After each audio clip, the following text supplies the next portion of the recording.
సర్వదర్శనానికి వచ్చే భక్తులకు 2 నుంచి 3 గంటల్లోగా దర్శన భాగ్యం కల్పించేలా చర్యలు తీసుకోవాలని టీటీడీ నిర్ణయించింది. టీటీడీలో పనిచేస్తున్న అన్యమత ఉద్యోగులను ప్రభుత్వానికి అప్పగించనుంది. ఈ మేరకు టీటీడీ చైర్మన్ బిఆర్ నాయుడు అధ్యక్షతన జరిగిన ధర్మకర్తల మండలి సమావేశంలో కీలక నిర్ణయాలు తీసుకున్నారు.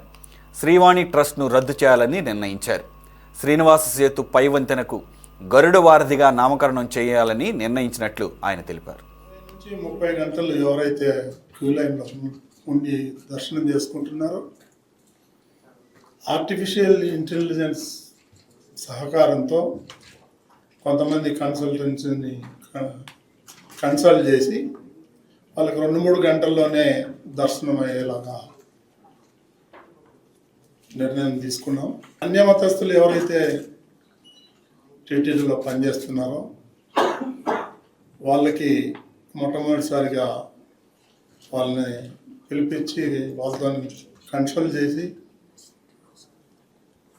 వాళ్ళకి విఆర్ఎస్ అయితే విఆర్ఎస్ ఇచ్చి, లేకపోతే గవర్నమెంట్తో మాట్లాడి వాళ్ళని మున్సిపాలిటీలో కానీ రెవెన్యూలో కానీ వేరే డిపార్ట్మెంట్లు ట్రాన్స్ఫర్ చేయాలని చెప్పేసి బోర్డు నిర్ణయం తీసుకుంది. ఈ తిరుమలలో డంపింగ్ యాడ్ అవుతుంది. నేను మొట్టమొదటిసారి దాన్ని సందర్శించడం జరిగింది. అది 3-4 నెలలలో మొత్తం క్లియర్ చేయాలని చెప్పేసి అధికారులను ఆదేశించాలని బోర్డు నిర్ణయం తీసుకుంది.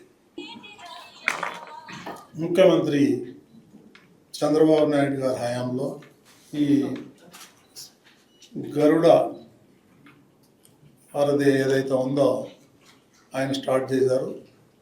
దాన్ని గత ప్రభుత్వం పేరు మార్చడం జరిగింది. కాబట్టి దాన్ని మళ్ళీ సేమ్ పేరు గరుడ వారధిగా నియమించాలని, పేరు పెట్టాలని చెప్పేసి నిర్ణయం తీసుకున్నాం. ఈ అలిపిరిలో ఏదైతే 20 ఎకరాలు భూమిలో టూరిజం వాళ్ళకి అలాట్ చేయడం జరిగింది అటవీ శాఖ, అక్కడ గతంలో చంద్రబాబు నాయుడు దేవలోకం అనే ఒక ప్రాజెక్టుని ప్రారంభించాలని ఒక మంచి ఆలోచనతో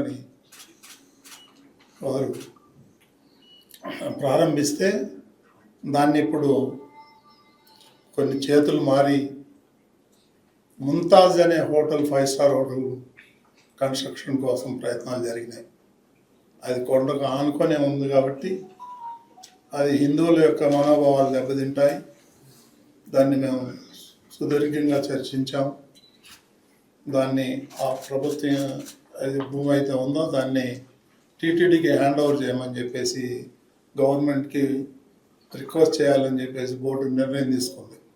తిరుమలలో ఎవరైతే భక్తులు వస్తారో వాళ్ళు దర్శనం చేసుకొని వెళ్ళేటప్పుడు ప్రెస్ మీట్లో రాజకీయాలు మాట్లాడుతున్నారు. అది పూర్తిగా నిషేధించాలని చెప్పేసి నిర్ణయం తీసుకున్నాం. అవసరమైతే కేసులు పెట్టాలని కూడా నిర్ణయం తీసుకున్నాం. ఇకపోతే ఈ స్థానికులు అయితే ఎవరైతే తిరుపతిలో నివాసం ఉంటున్నారో వాళ్ళకి గతంలో నెలకొకసారి ఫస్ట్ ట్యూస్డే